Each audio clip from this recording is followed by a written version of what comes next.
and gentlemen, nerds and geeks, get ready. It's about to go down most definitely with the legendary Nerd-O-Roundtable.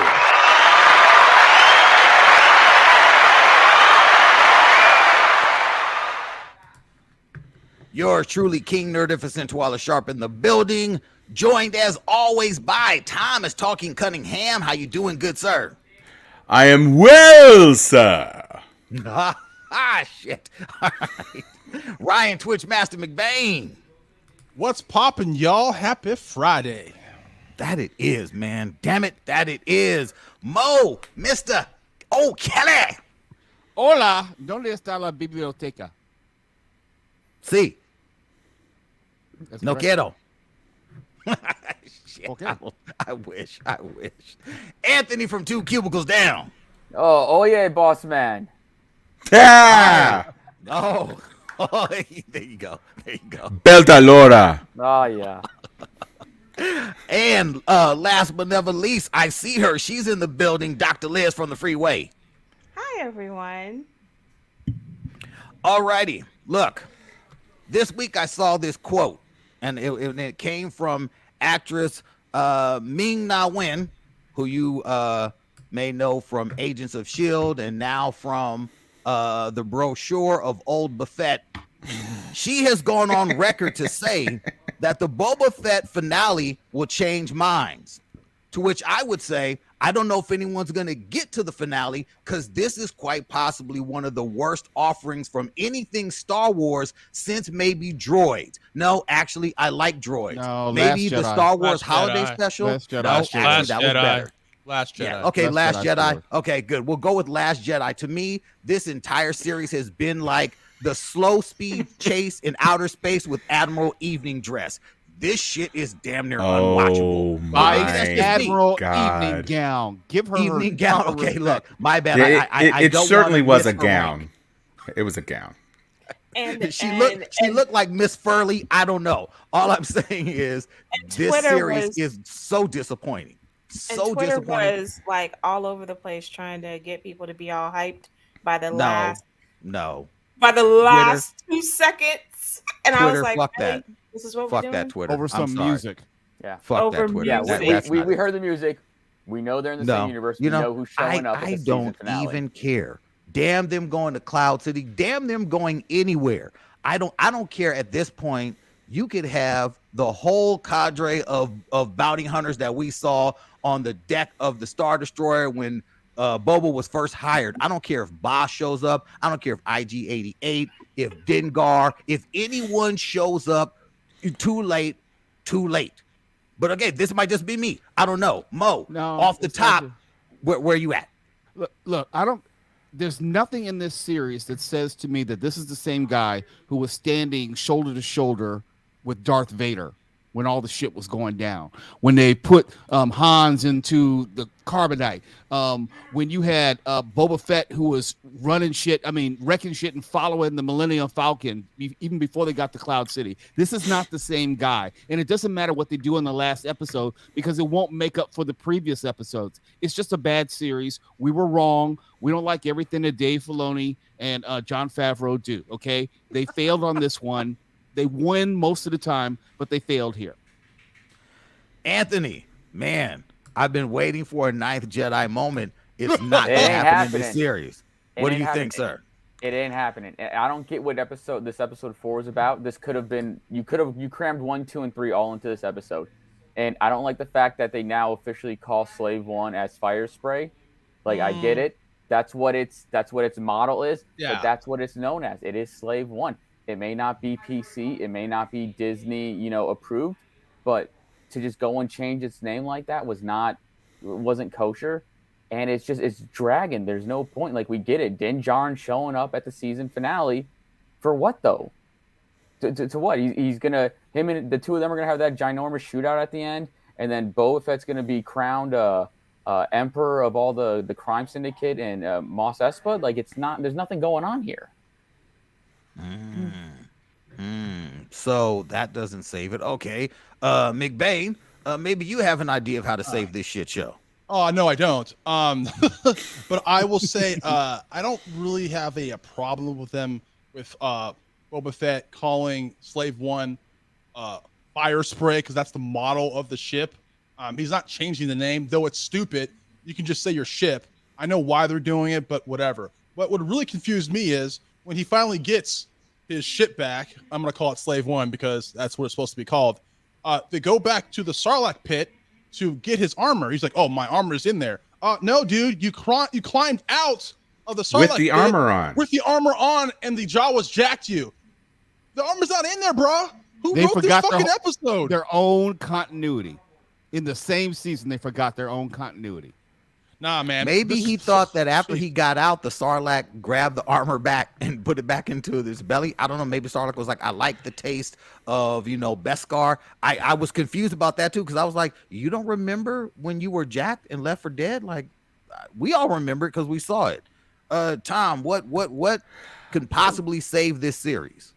Well, I just want to say that my theory continues to be that Boba Fett is actually still in the Sarlacc, and this entire season of show has been the hallucinogenic after effects of the stomach acid of the Sarlacc slowly melting his brain.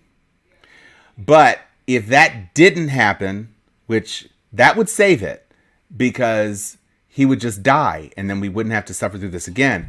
But I think actually where the armor is, I think the Jawas took it to get dry cleaned in Mos Eisley. And so the final episode will be him scouring the desert looking for that dry cleaning ticket. So, he says no ticket, no Beskar. And that's what I think the final episode is going to If Hey, that can I ask a quick happened, question? if Quick that question. happened, I would wipe everything clean and be like, oh, you pulled a quick one over all of us. Jesus. I have a quick question, Tom. You have to tell everyone where you got your Elliot Gould Ocean's 11 glasses from. Oh, wow. Okay, so I was on the Book of Faces, and as one does, occasionally you get served with advertisements. And of course, once you click on an advertisement in the Book of Faces, your entire timeline becomes a product showcase of that thing you just clicked. So I saw this ad, and the site is Zlul. And so I clicked on it, and they had this little thing where you could take a picture of yourself, and then on some of the glasses, you could do like a virtual thing where like it would kind of track, and like the glasses were 3D and they could move on your face. And so I bought 5 pairs. Damn, And not one. they Five were of those? Every day. no, not 5 of this. They're all okay. they're all subtly they're different. So there's one that's very much like this. This is my salt and pepper shades, because my hair on top is black, like the black of my shades, but the bottom hair is all silver. So That's way too these much kind of information. approximate that. Okay, I didn't say all of them. Anyway, He has been on back to Tawala. So then I got some cool black shades that are like this, and then some like aviator ones that have like some gold and stuff, and then some other ones that were supposed to be kind of crimson and cream that didn't quite work out, and then a really bad one that is not, it's very Sally Jesse Raphael adjacent in a bad way. So, but these are the frames. So I hope that answers your question. Zlul. Zlul. I'm down with it. There are no glasses, only Zlul. Sound like Ghostbusters. Zul. Well, that was purposeful. Yeah. Okay. There it was. Oh, real quick, Liz. shout out to Yeah. Richard Garrison, who's watching. He says he loves the show and he's followed since day one. Want to make sure we shout out the watchers. Thank you, man, Richard. Much love. We appreciate Dr. you. Liz, have you ever started Boba Fett? I've been watching it, and the Okay, best okay. thing that can I happen know this is not is your it can thing. end. It is not. And this can't be helping. I'm very It's nobody's sorry, thing, though. I'm very sorry for you, And Liz. as soon as it's over, I'm going to be excited. Yeah. Yeah. Yeah. That you know what's funny is I But it's thought not the that worst maybe thing it was that just we've us though. watched. You know, it's not the only thing. It's not the worst thing that I've watched since being with you all. Yeah, because you have Hellboy Apple is TV. still That's why. number one. on my list. Wait, what's worse? Hellboy is still number one on my list. Wait, Hellboy, which the third with, movie? The most The reboot? With Hopper. Yeah, With Oh Dan yeah, that Harmon. was horrible. that was horrible. No, that was God ass. awful. And that was Apple really TV horrible. is very good. So let's So not. what is let's it? not Is skip on Apple TV like one notch above Tubi? It's way Pretty much. above. No, it's better than Tubi. It's also the more show's on a expensive than good quality. Tubi. Yeah, good quality. You know, It doesn't have a lot of shows, but they're quality shows. Yeah, I don't mind that. The one with Octavia Spencer, where she plays a podcaster who's trying to uncover stuff. That's not, truth be told, that's not a bad show. And of course, Ted Lasso is what they're hanging their entire hat and universe on. And the Although the morning M Night, show. That's a good Yeah. reason. yeah, the morning show, and then the M Night Shyamalan series Servant, which is in its third season now. It comes out today, so Today. So I'm gonna watch it after I finish Ozark. Yeah, well, yeah, Ozark is back. Yeah, everybody, cuckoo! And thank you, Netflix, for making it bingeable, unlike some of your competition who would have us dragging out this story. But it is in 2 bits, so there's like the front bit, and then they got to make us wait, and then they're going to give us the back bit on some old Game of Thrones foolishness. good. Okay. I'm Yeah, almost All right, done so on okay, it. I think resoundingly Boba Fett sucks. Maybe it's just me, but Peacemaker is saving the day for my weeks for the most part. Fantastic. Peacemaker is out of fucking control. Good. Tom is wrong. Seriously. That shit is No, I fantastic. didn't. I laughed.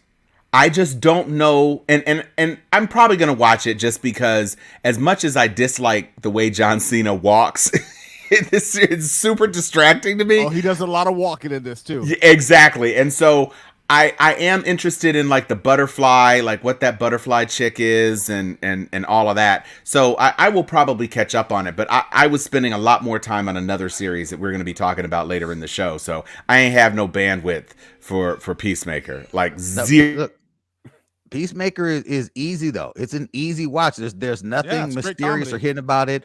All of the DC no depth references, at all. you know, That's it's the no point. depth, That's the but point of the show. there's a lot That's the of DC hardcore stuff in there. There's a lot of drops that they put in there that really will make you go like they're reaching deep into some DC history. You know, him dropping, you know, that he used to hang out and work with Matter Eater Lad. To me, that's just dope that they're like, wow, they're really throwing out some obscure DC names, but the self-awareness of the show is so in your face and on point.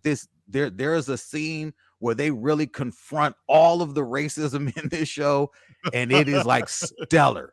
Oh, it's worthy It's of Spike clapping. Lee, It's do the great. right thing type stellar. Yeah, very, very. I hard. realize that Very, I like, am in not the your face. audience. I realize I'm not the audience for it. It's okay. I mean, there's only so many penis references that I can deal with. Yes. that was only like, one episode. We've been over this ad nauseum. It's not for you. Yes. only one. Okay. No, Whatever. it was only one. It was only one episode where they had all those penis references. It was only one. Well, I mean, When if you count the movie too, maybe like 1.5. Well, yeah, but I'm saying when they first introduced Vigilante into the series, there's a whole bunch of penis references. But I mean, it's not the whole show. I mean, Well, it's not- well, watchable. there's it's more also- watchable than Boba Fett, but That's it's true. Oh, watchable. definitely. Not saying Okay, much, look, but yes. now, I do want to be fair. I enjoy Boba Fett more than I enjoy any of the prequels or episodes 8 and 9. I wasn't mad No. at episode 7. No. Episode 7 was watchable, but 8 and 9 to me, it's better than those, but not by much. Yes, Not by much at all. I'm like, it's really, really tough. Peacemaker is fun. It's probably, I think for me, it is one of the better DC series that comes from the DC film universe, because of course they don't connect the television universe or anything like that. Liz, quickly, you watch Naomi. I haven't watched it yet. What is happening in Naomi? It is. Look, I know we all know that the CW is about to get. They're thinking about selling it, right? Yep. So clearly, this is one of those things that the budget was not there like it, was. And I think what pisses me off is they canceled, I know the reason why, but they canceled Black Lightning in that last season. And I think the last season, especially that episode where they were supposed to do the spinoff. Oh And yeah. that was one of my favorite episodes. I mean, it looked like a comic book. It had a comic book fit. It was just so good. And then you replace it with, because you can only have so many black shows on a network. So you replace it with one other. And this is like it's similar to what's so strange is that it's very similar to the comic book, but it's not what I thought the comic book would look like. Like I didn't. I dig that. You know what I mean? Like, so the story is there, but I never would have anticipated these people. This is what it would look like, and it looks so cheesy. And you know what makes me angry? The last thing, and I'll be done. What really makes me angry about this, and this is another reason why, and I love Ava DuVernay. She actually came out to one of the colleges I teach at, may not teach. I'm suing them, so who knows? She came to speak at them for the graduation and everything. So I am a fan, seeing almost everything she's done. But this is probably why she's not being invited to other stuff, or she's been rescinded to. And I say that because how do you episode 1 we start off with a Superman sighting, and episode 2 we have a reference to Superman again, but then you're telling me that Superman, you don't know if Superman's real. So you mean to tell me they don't know if Superman's real? What's happening? In like real in Naomi. And Naomi, like they're contemplating. You mean Superman's real? And I was like, wait a second. On the DC channel, CW channel 5 in my neighborhood, you mean there has been how many Superman shows on that network alone? There is 2 different Supermans just this past year. There's a different there's a different one in his own show. There's a different one in Supergirl, and and you mean to tell me that you're gonna introduce a new character, and you're saying that you don't know if Superman's real? But nothing is connected over there. So wait, It is Naomi isn't connected Naomi to the rest is the of the only DC? one who's disconnected. That's what I'm saying. Well, Black Lightning was disconnected. Yeah, but Black Lightning does show up, and they've tried to make them connected. But I'm saying all of them have had some level of connectivity. Batwoman, or all of them, has shown up on these crossover events. So clearly, Naomi can never show up because they've all tried to kind of operate, even if they're operating in their own sphere. They've had some moments of connectivity. But when you have a character that introduced themselves and say, we don't know if Superman is real, so that means that you don't know if Batman's real. You don't know if Supergirl's Batman got real. hella dissed in Peacemaker. But you know what I mean? Like, shit out of Batman. I just gotta say so And Aquaman. Yeah, Aquaman was a lot too. What this Look, low Aquaman got budgetism? dissed, and Batman, he went in on Batman in the worst of ways on Peacemaker. Speaking of Batman, Superman, and all things DC, Ryan, your boy done lost his mind. Joss Whedon. Joss Whedon. My boy. He went crazy this week. Don't put that I on me, said Ricky it, Bobby. I said it, but so what? That ain't my boy. And I hope they burn in hell. Exactly. It wasn't for me. For me, it was Gal Gadot's first language isn't English, so she misunderstood what I was saying we call her stupid. to her face. She didn't grok what I was saying when I told her tie her to train tracks and have a train roll over her career. I mean, you guys, this guy was a piece of shit. That's all I'm gonna say about that. I told y'all. No one ever denied that he was a piece of shit. No one ever denied that. We said that Ray Fisher wasn't worthy of those allegations, but he is a fool. He is And a full- ginger. How dare someone with that particular genetic quirk be pulling he so didn't. much fever and fire? Yes, I did. Hey, only a ginger can call another ginger ginger. All right. Okay. He's got no soul. He has no soul. That's right. That's a great sub-reference pull, Anthony. Thank you. So yeah, I was just absolutely amazed. And what I will say is that he could be a legislator in Florida trying to pass this uncomfortable bill, because he was the avatar for uncomfortableness. I was just like, oh, Josh, what are you doing? What are you Well, why would you stop do That's that? it? all crazier this week, The though. privilege that he felt that he had Oh. to do an interview that says, I can diss everybody else, who cares? And I can admit to everything, and who cares? I'm still going to keep a job. I'm still going to. It was ridiculous. Look, he confirmed if, everyone's suspicions in that interview. Oh yeah, absolutely. Oh yeah, That was not- I that's was not what definitely sleeping with assistants, and I could have handled that better. yeah, You're what? That's wild. That's wild shit. What? I wanna How do know you his get off with PR that? Team. What was his PR team thinking? Anything? They Did were they not. not go over brief? Hey, let's get some talking points. No, his The only, PR team was not. The He's best. been Business protected for starting. so long. He just thinks he's, just invincible, basically.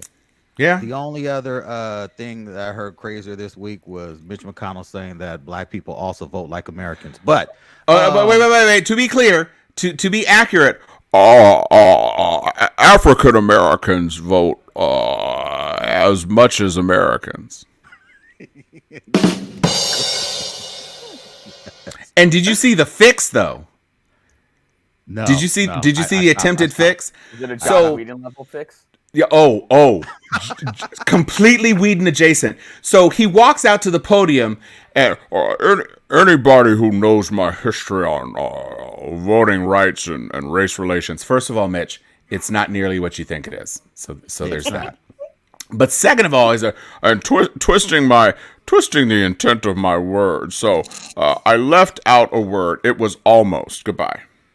And then he walks over. Is that Mitch McConnell or Bane? So he walks Like over, a young man. and his little legislative assistant has a mask on, and she's like, it wasn't almost. You were saying African American, and then you kind of like I don't want to use a pejorative word, but you kind of segregated them from the rest of the Americans, and so that almost was not the word, and so then he giggles back to the podium. He's like, the word was all, and then walked away. Does that even make it any better? It doesn't make it any. no, Because he didn't give any context. Where was the all supposed to go? I knew where the all was supposed to go, but when you walk and say almost, you have to wait. Is it almost every African American is voting like Americans, or is it the African Americans are voting as an almost American? So the almost makes no sense. And then once you get thrown off with the almost, to just say it was all. Okay, so now we've got, okay, what are we doing? We don't know what we're doing. That was cuckoo for Cocoa Puff stupid. Okay. So, Lord have mercy. A real saving grace this week, and something that just set the internet on fire beyond a rumor that they weren't going to actually do a second season of Boba Fett, was the Moon Knight trailer.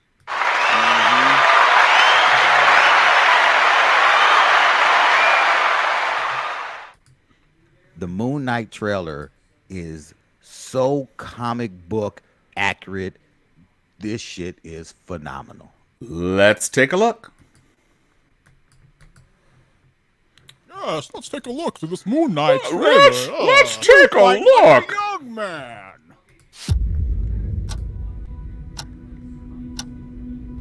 Hello, and welcome to Staying Awake. I have a sleeping disorder. I can't tell the difference between my waking life and dreams. Hello, and welcome to Staying Awake.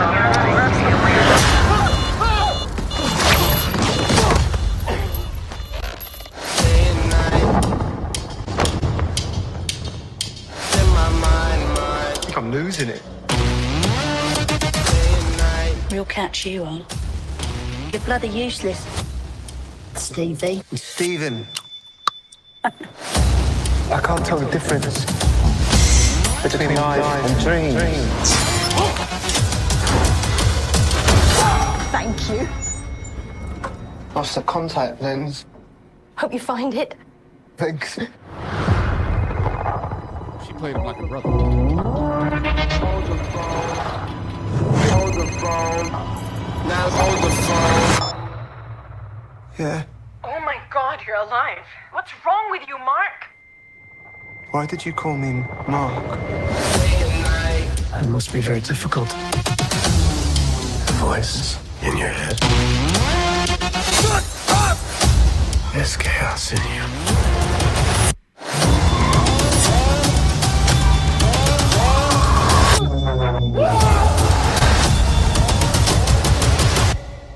Embrace the chaos.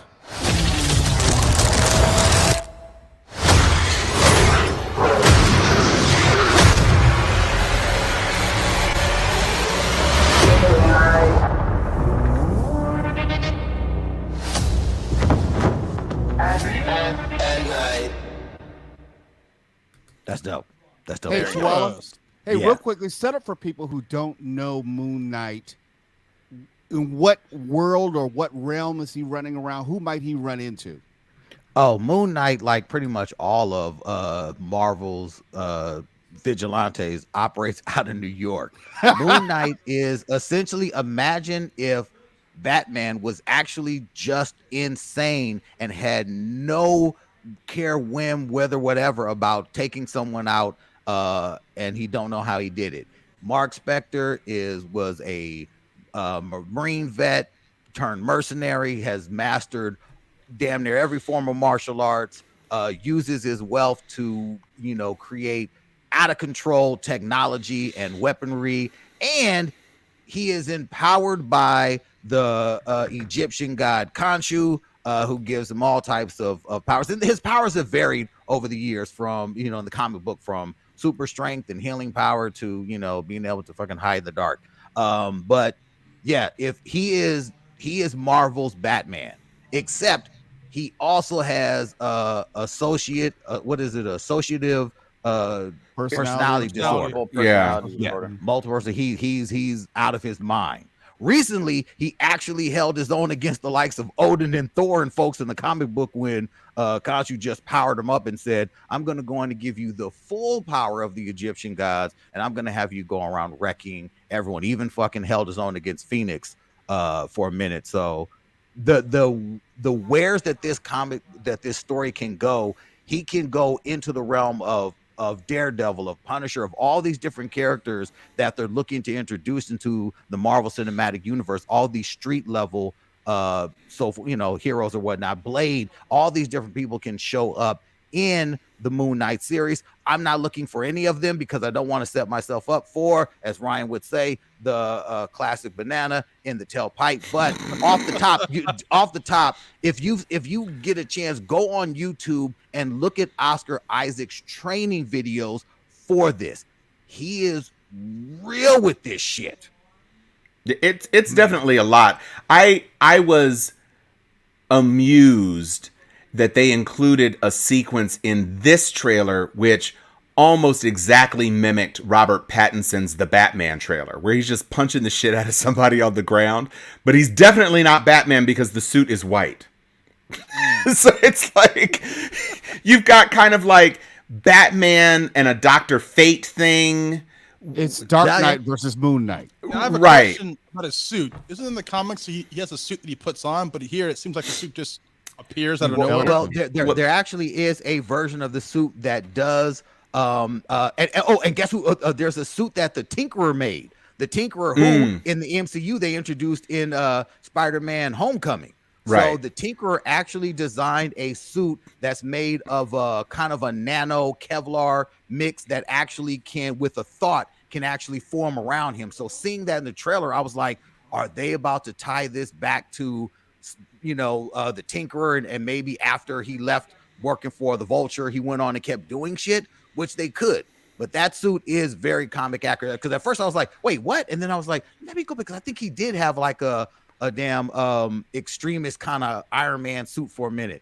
And I think that's what they're going for with this one.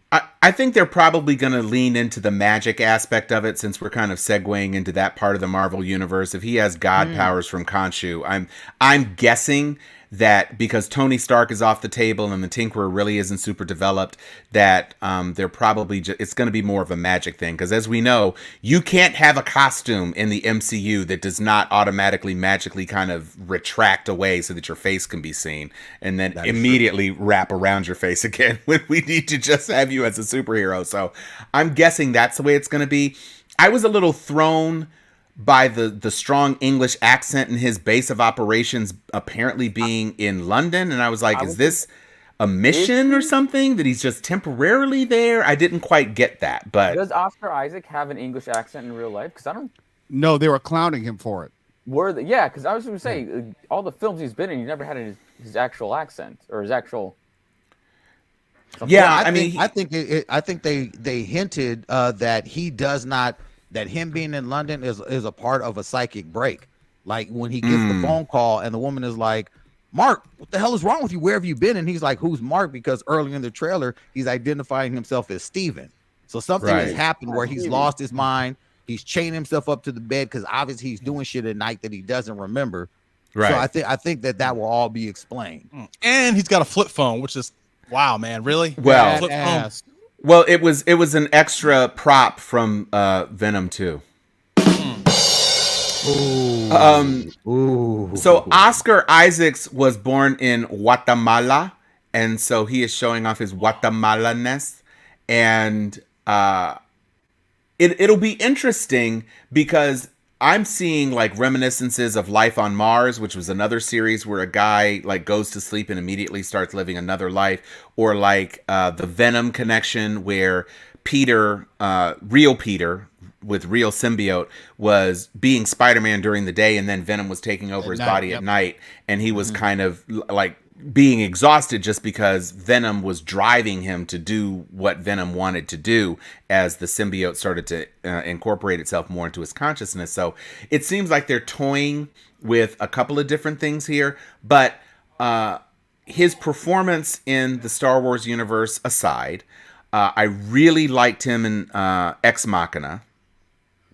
Which was, and I mean, he was amazing. Really among the shittiest people ever committed to celluloid in that movie. Right. He was a real rat bastard in that movie, but he's done a good job, and he has done some other good things. So I'm looking forward to this. And again, when you think about it in the context of what we just got from Boba Fett, it appears to press more buttons. I mean, Moon Knight is obviously not a top tier character, but it is pressing buttons that fans are definitely responding to in a very, very, very positive way, which we didn't ever really get enough out of Boba Fett to get a sense of whether or not it was going to be badass or not. The biggest thing people were saying off those trailers was, why is the fucking helmet off?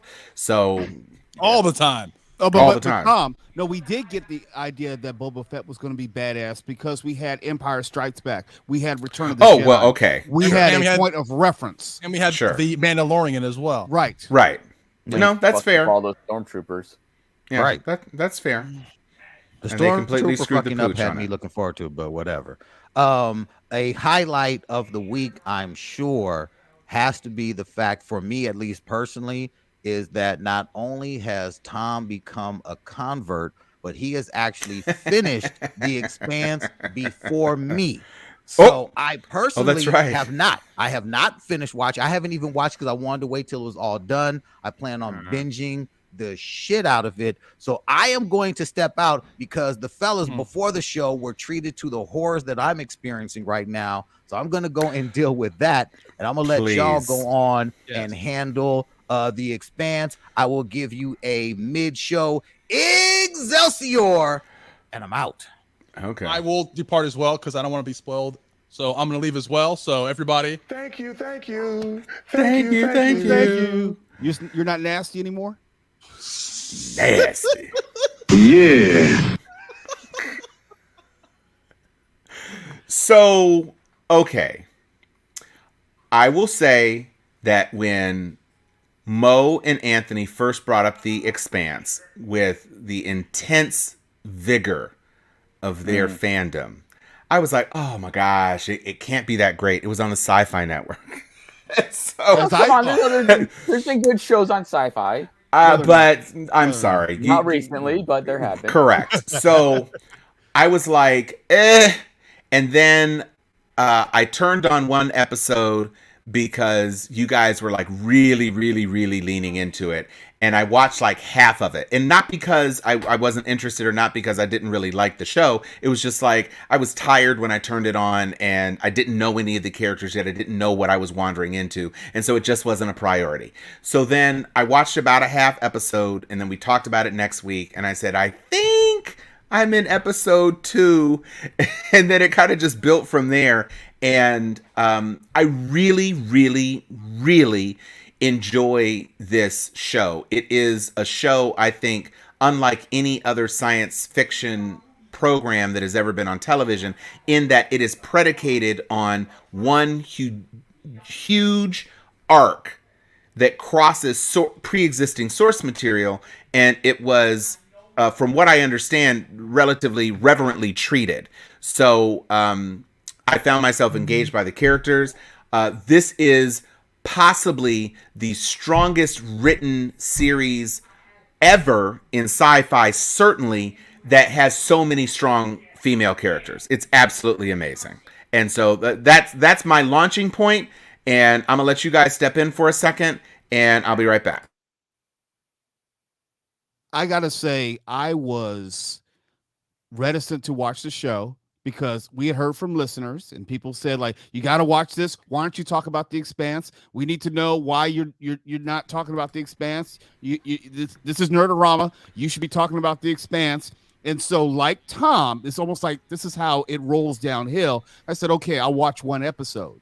And then after that one episode, it's like, okay, there's so much going on. The Inners, the Earthers, the Belters, series, Tycho Station. There's a lot to digest in that first season. And if you can, and that's the better part of binging, because you can go back and you can watch enough episodes in succession where it allows you to digest enough material early on. I couldn't have watched this show week to week to week. No. I wouldn't have retained enough. No.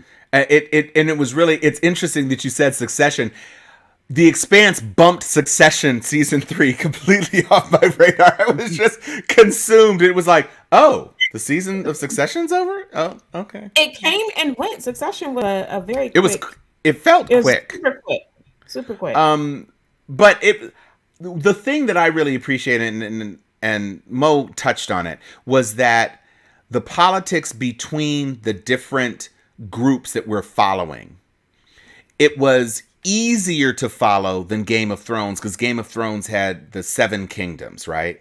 And so you were trying to track, you were literally tracking all these different people, and they all had their little squabbles, and you had the castes, and then you had the bastard children, and da-da-da-da-da. You had all this stuff, plus you had the wall. So there were like 8 different places that you had to keep plates spinning, and it was just nuts. It was, and the Dothraki, for goodness sake. So there was just so much going on. Here, you have the Earthers, and the Mars, and the Belta, and in the Belt, and that was pretty much it, except for this blue sticky stuff that was kind of like the MacGuffin, really, for the first couple of seasons, until we saw how that kind of culminated in season 3, which gave us a midpoint, I think, of the arc of the whole show, because we had this kind of googly, vaguely amorphous, what is the real threat? But you had a lot of political intrigue, which I love. You had these incredibly strong female characters, eventual Secretary General Avasarala, and Bobby Draper, and Drummer, and Naomi, and just so many amazing female. Yeah, Clarissa, Mao, who, I mean, that's the other thread that they need to sort out. I don't think we should be spoilery, because really it did just end. But it ended last Friday.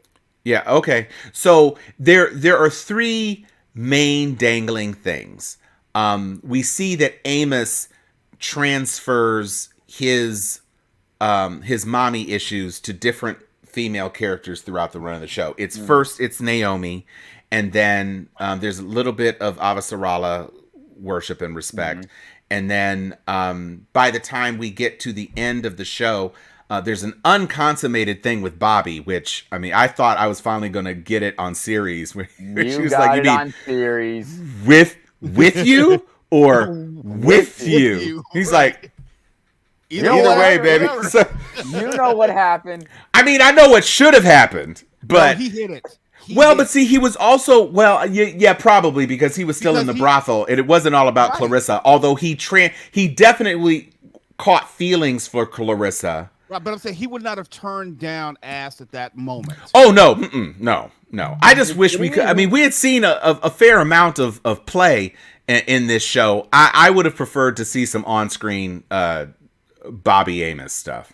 Well, I mean, I thought he consummated it only because that's what I think compelled him to go save her when they were trying to do the rail guns. Maybe that's certainly possible, but cross that bridge. But see, that's the thing. The Rossi and the crew, the kind of ever changing shuffling of the crew, that was only accelerated after the situation with Alex. It was family. And so at that point, the other people who were on the surface of the station, they were kind of like red shirts. He didn't really have a relationship with them. They were on the same mission, but the person he was really bound to, like vis-a-vis Avasarala and her serving on the Rossi and being on so many missions with them, and him appreciating her Martian supersuit, which is pretty fucking badass. So that was his family on the team. And so it seemed to me very reasonable that he would try to do what he did in order to protect her. But we find out that Clarissa, who started out as kind of an antagonist but shifted over to the good side, she's dying. She's only got maybe 5 years, and there's no treatment for it. And so, it kind of sets up this tragic thing. She's not telling Amos, but she obviously has feelings for Amos, and Amos has a kind of like a childlike attachment to her, it was great to see in season 5 that we got to explore so much more of Amos's childhood and learn so much as we did about him. And his real name. Yeah. And his real name, Timothy. Oh my gosh, that was... This is one of the things that is so epic about this show. Amos is at least a sociopath. At least. No, I take that back. No, because he does have empathy. He has very strong empathy. So he's just a very damaged character. Well, they dive into that in when him and the doctor are looking for his daughter, and he talks about the one guy that has the portion of his brain that's been, turned off. Yeah. And he wonders, hey, can it be turned back on? And then, he blows the doctor's head off because he is that guy.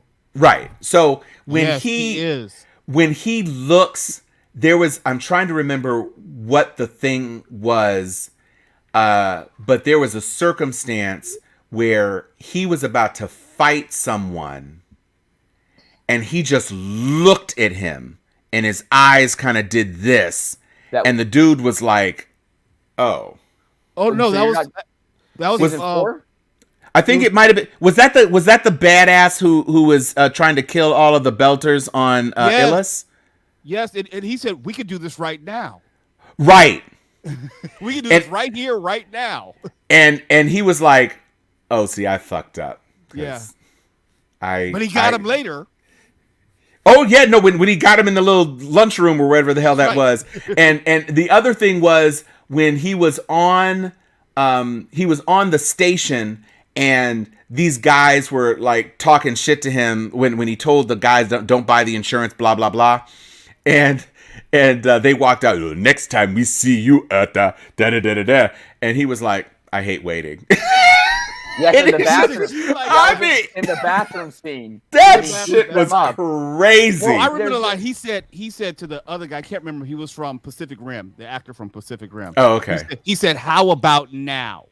He said, "We can do it." He said, "I'll see you later." And, right. And Amos said, "Well, how about now?" Mm-hmm. Yeah, no, he was about that life. He was Well, about at that the life. very last scene in season 4, when the one cop, when they're on the Rossi, and the cop's in the chair, and the cop punches him, he just turns his face. He's got a mouthful of blood. Cuts the black, and the season ends. Yeah. And you know exactly what he did to him. Oh yeah. No, he was.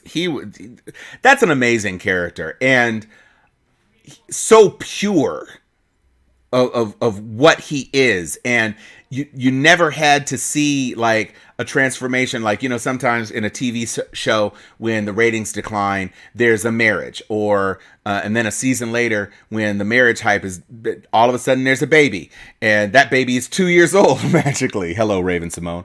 So it's like they didn't resort to any of those tricks. You know, you introduced some compelling characters who grew in prominence. So Drummer is one of the classic ones of those. She was kind of like a major domo to Fred Johnson, and but she was a belter, a real belter. Oh, can I jump in there? Absolutely. Were you surprised when they killed off Fred Johnson? I was. Well, you know what? I was surprised at the person who did it. But I figured at that point in the show, they needed to cut some dead weight. And they were never going to be back really on Tycho in any meaningful way. The weight when Marcos Inaros was pulling all focus, you know, there had to be some culling. And so we lost David Strathairn that season. And we lost... That was a good ending scene. Yeah. Oh, man. That was... I was mad. I was mad when he died, but it was a great... No, it was He great... went out on top. Yeah. Well, and beaming that message, which ultimately played into Drummer figuring out where the message was and everything else. And then you had that... you had the introduction of what I think was kind of a false choice with Naomi having a son who basically looked like 3 years younger than her. You know, props to Naomi's actor, because she looked young as hell, and then she has like this 23-year-old kid, and I'm like, yeah, basically that's your twin. But she looked like they were related. That was no, absolutely no. It was a great. They did a great job. Everything about that worked, and I think the unresolved tension for me is that by the time we get to the series end, Philip obviously has had somewhat of a change of heart, but we don't understand the depth and breadth of where he ends up around the issue of his mother. We just know that. But you are right, Tom. We talked about this in the chat as far as whether he was actually that dude or just some guy wishing he was that dude. And I think we got to see when it was revealed that he was of no longer use to the real big bad, right? Who revealed. Then Marcos just kind of realized, like, well, I guess I'm not shit. And then I think he realized that everything he thought he was not. He was not actually going to be the savior to the Belters. Well, I kind of look at it. I kind of look at it differently. I saw echoes of Trump in Marcos Inaros, because when he had that whole thing where the son was like, we abandoned the Ceres station, and he was like, well, I had to tell them what they needed to hear so that they would embrace me. And then he really thought the blonde chick, his number 2, the blonde chick knew he wasn't about shit. Right. But she knew, allowed him to keep his dignity, because she knew that he was that guy, and there wasn't going to be anybody to unseat him. Because what I came to find out about the Belters, which, you know, when you had strong characters like Strathairn as Ashmore, or whatever his character's name was, and you had Drummer, those were real strong Belters. But the vast majority of the Belters were so beaten down by the oppression of the years, they were just looking for anybody to follow. And a charismatic dude who could say a nice speech and could rally stuff, and to the David Strathairn kind of proxy who came in after David died, he said, with these pretty eyes and his perfect hair, you know, And to the extent that we never saw tattoos on Marcos, it was, you know, in the belt, tattoos were such a part of the Belter culture. It was just interesting. And to see that Philip had the identical neck tattoo to his mother, Naomi, which must have been a choice that he made later in life because she left when he was a toddler. But Marcos didn't have any tattoos. And so he was otherizing himself throughout. And when he had a whole card vis-a-vis the Martians and being supported and propped up by the Martians, if he didn't have those Martian warships, he couldn't have done anything. If he didn't have the Martian stealth tech, he couldn't have done anything. But the big bad, who was a proto-molecule acolyte and the proto-molecule genius that Anderson Dawes spirited away, when they had what they needed, they were willing to let him do whatever, because as I said, you were a convenient distraction. And then when he's left to his own devices, it's like, well, damn the torpedoes. We just gonna do this. And he tried to believe his own hype up until he realized that he had been outfoxed and was going headlong. I mean, once the rail guns were done off the central station, it really should have broken through to him that it was a wrap. But he thought he had the whole card of the Laconia proto weapons, and they were like, sorry, not happening, bro. Gotcha. Don't call, bro. Lose my number, bro.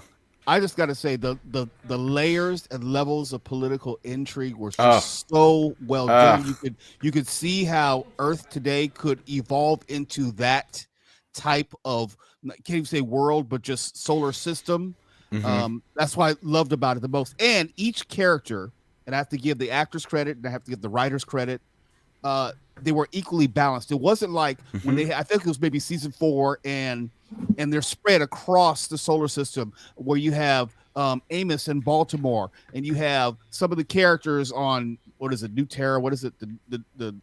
Well, no, he was Illis, on Illis. He was on Illis. So With them. Yeah, season 5 is when Amos went back to Baltimore. But my point is, you could have those threads of a story, and it did not weaken the overall series. It wasn't like, okay, this episode's about Amos in Baltimore. Let me just skip past this. No. All of it was relevant, and all of it was engrossing and engaging. And I don't think you usually see that in many TV shows. Usually there's a seasonal lull or there's a character who's very weak that you don't really care about, but I cared about all of it. I think that was a great thing. There's no lull in this story. There's no lull in a season. Each episode has a amazing point happen or amazing arc happen within that story, and it continues on to the next episode. There's no dip in like, oh great, the musical, special episode. It's all continuing building on each other. Oh no, it was every episode's a cliffhanger. And to your point, there was no, well, let's go back and see how the belt started. None of that. It was always episode. No, not whole flashback. You did have some flashbacks, but there was never let's press a pause and let some stuff happen. The closest thing to that, I think, was season 3, where there was a message that was being sent to Avasarala, and you see, not to Avasarala, to the minister who is trying to avert war. And you see that she has received the message, but in the moments before, it was like, well, damn, we were just trying to get the message there. And so they spent like 1.5 episodes after that episode showing us what happened to get the message to her. But that was just like the flip side of the coin. That wasn't like going back 20 years or anything. No. They did go back on occasion. Like they showed you Fred Johnson, some of his villainy, if you will. The butcher, yeah. Right. They showed you stuff. Yeah, that was 2 minutes, though. Right, yeah. But I liked how they didn't reveal it initially. I actually liked that. That was more of a reveal than anything. Well, and then they set up for the ultimate reveal of the actual truth of it. That he was a scapegoat. He was a scapegoat. And so they did a great job of like, and again, it's hindsight because you've got all 9 of the novels and it's making me want to read them. I don't know how much time I could possibly commit to that, but clearly this guy did a very, very good job of mapping out his worlds. And so he was able to keep things going. And as much as I despise Marcos Inaros as, a dilettante and a narcissist, as a focus, as a story prod, he was very effective. And I mean, just what Earth goes through and how ultimately things get how many did he kill on Earth? How many millions? Well, it was, I think they said, because at the end of season 5, there had only been three rocks. 3 strikes. But by the time we get into season 6, it was like at least 5 more. It was a lot. Them off. Yeah, they're trying to shoot him out of the skies, and he was doing more damage to the contamination Right. of Earth, as what she says in the beginning of season 6. Right. So he was they show us as not it wasn't a recap, it was just kind of like a bring us up to speed. And so he definitely made some more contacts that did hit the Earth, and it wasn't until they were able to task the watchtowers, which could detect the Martian stealth tech, that they were able to shoot them out of the sky. And that's the third bomb hit when Gao gave the order to repurpose it. I think. Well, the latest bomb. It was the latest bomb because it was the last bomb I think that made contact with the planet as a huge impact. That was pretty diabolical. Oh no, it was amazing. It was absolutely amazing, and to the extent that again, when you see that it was the Martians, because the Martians really were behind all of it at the end, right? The rogue Martians. So it recasts everything that he did because. He would have had you believe that this was his strategy. But clearly it was the Martians without whose tech he couldn't have done anything. Right. That were pushing it and say, look, this is what you're going to do. You're going to throw these invisible asteroids at Earth and it'll hit like super megaton nuclear bomb yields. And that's what you're going to do. And then when that's done, we're going to give you these Martian warships and that'll become your fleet and da-da-da-da-da. And so I'm frankly surprised that the Martian contingent didn't face a lot more heat in so much of their technology showing up in his arsenal. I was very surprised that they even had a seat at the table, given how much stuff was clearly, even if it was illegally gathered, how much stuff was clearly gathered from Martian stores. Yeah, they were leaving the store door open, obviously. Yeah, they sure were. Yeah. Because it was a coordinated effort. And it was nice to see that one guy and his little number 2 get eaten up by the entities. And that's yet another dangling plot thread. So you got entities, Proto, Clarissa, which is more or less kind of a fait accompli, and Philip. So I say Amazon, Jeff Bezos, super billionaire. You need 2 movies. If Sex and the City can get 2 movies, you need 2 Expanse movies. Get them while they're still in costume, and give me 90 minutes to close out Laconia and Protomolecule, and give me 90 minutes to clean up Philip and Clarissa. And maybe the entities. Once the proto-molecule thing is done, then the entity should be the final threat. Or you can give me a third movie to be the third book and make that the entities. I don't know because I don't know enough about it. I just know that it's an amazing show. Well, before we get out of here, clap, Anthony, clap. What you watching right now? Oh, crap. I know, trick question. Yeah, serious. The hell? Nothing right now. I mean, Boba Fett, but we wrapped up Expanse. I was all over that. Yeah. Dr. Liz? Ozark. Yes. Yeah. Yes. That's what I'm watching. No, that's it. Yeah, it's Ozark. But you know what? It's only 7 episodes, so it's not, For the whole season? No. It's just part 1. Right this is now. part 1 is 7. Dump. Yeah. Okay. Yeah. So no, 7 is it 7 and 6? Because 13 is a usual order. Yeah. But this is the last one, so. I don't know. See, it's hard to tell if it's a season finale. If this is the last season, it seems like we always get shortened seasons for the last season, especially with COVID. But when they split it up, I think you're right. It may not be it may just be 10. But if they stop at 7, that seems like a weird place to just dump another 3 episodes. But it's part 1, so I know that's what I'm saying. There is a part 2. We just don't know how many episodes for sure are going to be in part 2. And of course, Apple TV. So the servant's out. So I'm going to be doing that. I'm going to be doing Apple TV.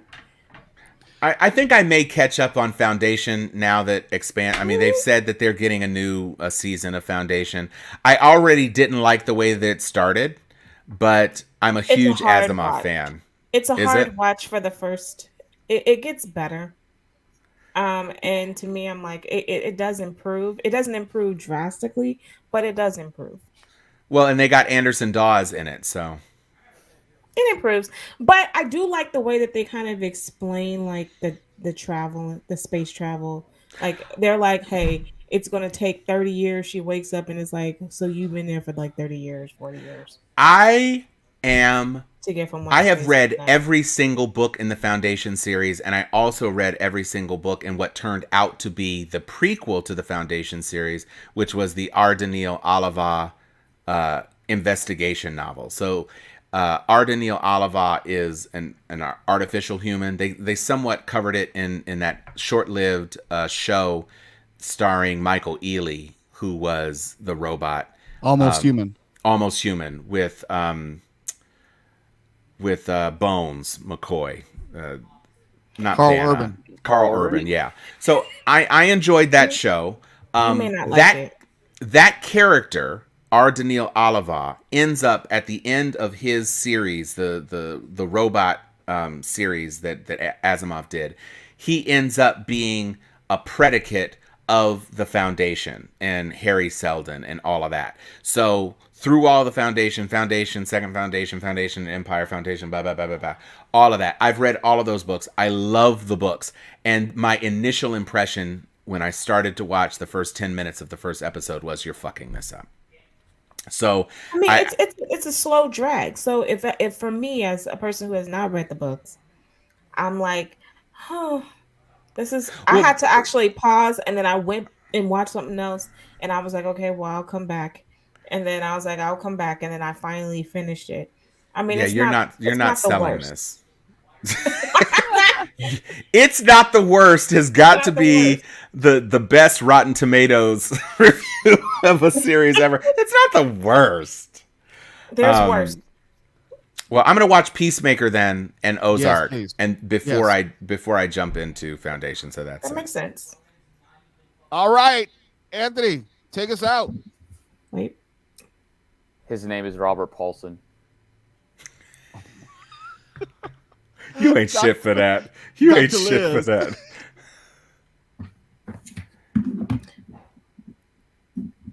Money is not a peace of mind. Where is my Martian power suit? And this is for you, Tom. Remember the cat. Gosh, that seems like an eon ago. It seems like, but you get the reference now. Oh no, I get it now. Although the interesting thing is like they basically Sean Beaned the can. Yes, he did. I mean, Yes, he did. When you say remember the Cant and the guy got stabbed and that dude got dispatched into the nether realms really quickly too. It's a great show. Just watch The Expanse, please. Just go watch The Expanse. And Tawala already said Excelsior, so. Like and subscribe.